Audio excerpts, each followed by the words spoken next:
Parceritos, el día de hoy vamos a hablar de un personaje llamado Guillermo el Conquistador. Sí, señores, un hombre con herencia vikinga que fue capaz de conquistar toda Inglaterra y volverse uno de los reyes más poderosos de la época. ¿Y por qué es tan famoso? Se lo cuento, parcero.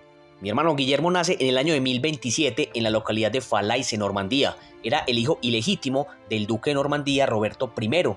Y este man era descendiente directo del vikingo Rolo o Rolón, quien 120 años atrás había conquistado el norte de Francia. El rey francés en ese momento, Carlos el Simple, no tuvo más opción que entregarle las tierras conquistadas a ese loco. El hombre funda el Ducado de Normandía, lo que significa hombres del norte, y es desde allí que proviene el linaje de Guillermo, una familia poderosísima, papá. Por el contrario, su madre Herleve venía de una familia humilde, en su mayoría mercaderes. Ella desempeñaba las labores de servidumbre en la corte ducal. Y al nacer Guillermo, como su madre no estaba casada con Roberto, este fue considerado como un bastardo. Cuando Guillermo tenía aproximadamente 7 años, su padre Roberto I muere. El hombre estaba de peregrinación en Tierra Santa y fallece en el camino. Pero antes de partir, había hecho jurar a sus nobles y a toda la corte la lealtad hacia su hijo, ya que independientemente que Guillermo hubiera nacido como bastardo, Roberto siempre lo reconoció y lo había nombrado como su heredero legítimo. Pero al ser Guillermo un niño todavía, no podía gobernar hasta que tuviera la edad adecuada. Es por esto que un hombre de total confianza llamado Gilbert de Brain sería el regente del reino, mientras que Guillermo cumplía la mayoría de edad. Pero 5 años después, Gilbert sería asesinado y Guillermo con solo 13 años se pondría enfrente de todo el ducado, mi hermano. Este man desde peladito era un berraco. Y en tan solo 7 años se encargó él solo de todos los nobles rebeldes que intentaban expandir sus tierras. Los derrotó a todos. Obviamente, con la ayuda del rey de Francia, Guillermo se consolida como el legítimo duque de Normandía. Y de ahí en adelante mi hermano iba a cosechar victoria tras victoria. Póngale cuidado.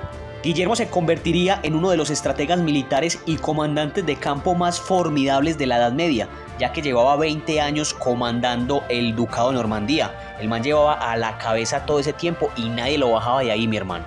Durante ese tiempo su poder no hizo sino aumentar, ya que se casó con Matilda, hija del duque de Flandes, otro de los ducados más poderosos de Europa, papá. Esto provocó que el mismísimo rey de Francia, Enrique I, lo considerara demasiado poderoso y peligroso. Y es por esto que el rey apoyó a su tío, Guillermo de Arques, para que eliminara al duque normando. Pero estamos hablando de Guillermo el Conquistador, mijo. Este man no le tenía miedo a nada, no se le arrugaba a nadie. Y en un movimiento estratégico atacó la cadena de suministros de su tío. Esto provocó que su tío no tuviera más opción que rendirse. Y fue una victoria directa en contra del rey francés. Hágame el berraco favor. Pero Enrique I de Francia, furioso, hermano, por la derrota contra Guillermo, nuevamente arma un ejército poderoso y al año siguiente nuevamente ataca Normandía. Pero más poderosas fueron las defensas del duque Guillermo, mi hermano, ya que aniquiló a las fuerzas del rey, quien estuvo a punto de morir en la batalla de Mortemer. El hombre era imparable y se anexionó varios territorios como las Islas de la Mancha y los ducados de Bretaña y Maine. Un duro. Pero el hombre quería más poder. Es por esto que pone toda su atención en Inglaterra, que para ese momento su rey, Eduardo el Confesor, había muerto sin descendencia. Guillermo reclamaba el trono alegando que el mismo rey se lo había prometido años atrás, ya que ellos habían compartido en diferentes ocasiones al ser primos. Pero el rey en su lecho de muerte había nombrado a un noble muy poderoso para que lo sucediera en el trono, llamado Harold Godwinson. El hombre no era ningún bobo, era el comandante más poderoso de toda Inglaterra. Guillermo la tenía dura. De esta manera, el duque normando se pone a la tarea de conseguir el mayor apoyo posible de todos los nobles normandos, e inclusive llegó a conseguir el apoyo del mismísimo Papa, ya que estaba peleado con la iglesia inglesa. Es así que Guillermo, convencido totalmente de que tenía a Dios de su lado y una legítima reclamación, se pone a la tarea de iniciar con los preparativos para invadir Inglaterra.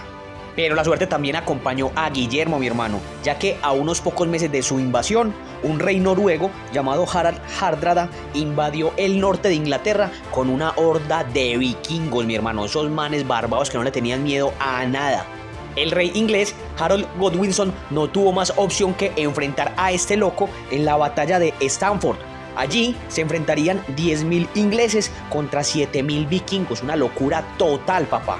El rey inglés aplastó la horda de vikingos y con una flecha en la garganta, el rey noruego fue asesinado y la horda de vikingos fue destruida. Hágame el berraco favor. Pero Godwinson no tenía descanso, ya que Guillermo había iniciado con la invasión.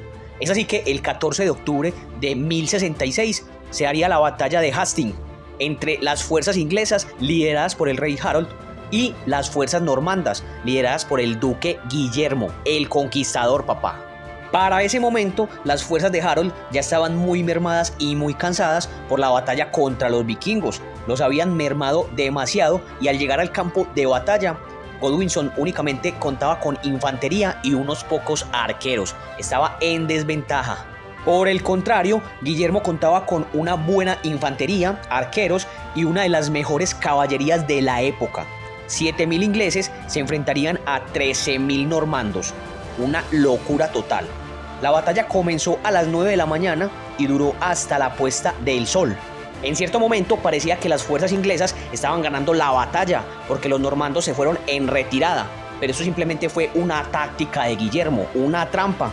Y al ver que el ejército de Harold se desorganizaba, Guillermo atacó con toda su caballería, matando al mismísimo rey. De esta manera terminaba la batalla y Guillermo sería el único vencedor, papá. Guillermo marcharía hasta llegar a Londres, donde la nobleza junto con el clero se rindieron sin ninguna resistencia, jurando lealtad y coronándolo como nuevo rey el 25 de diciembre de 1066, siendo conocido de ahí en adelante como Guillermo I el Conquistador, rey de Inglaterra y duque de Normandía. De esa manera, un duro, papá. Durante los siguientes 5 años, Guillermo luchó para poder mantener su poder y someter a toda Inglaterra. Aplastó 2 invasiones de los hijos del antiguo rey Harold, encarceló a sus rivales, nombró duques a sus hermanos y dio tierras a sus amigos. Guillermo fue un excelente administrador y ordenó el primer registro completo de todas las tierras inglesas para saber quién era dueño de qué y poder tener un mejor control sobre los impuestos. Los datos fueron registrados en el libro llamado Domesday, que ha sobrevivido hasta nuestros tiempos. El 9 de septiembre del año 1087, Guillermo moriría a la edad de 60 años, con sobrepeso y posiblemente a causa de una herida que sufrió cuando montaba en su caballo. Fue enterrado en el monasterio de San Esteban, en donde a hoy todavía se puede visitar su tumba. De esta manera moriría Guillermo el Conquistador, un hombre con sangre vikinga que fue capaz de conquistar todo el reino de Inglaterra. Parceritos, esta es la historia de Guillermo. Espero les haya gustado, hayan aprendido y que me compartan de quién más quisieran aprender en una próxima ocasión. Gracias por estar acá, parceritos. La buena.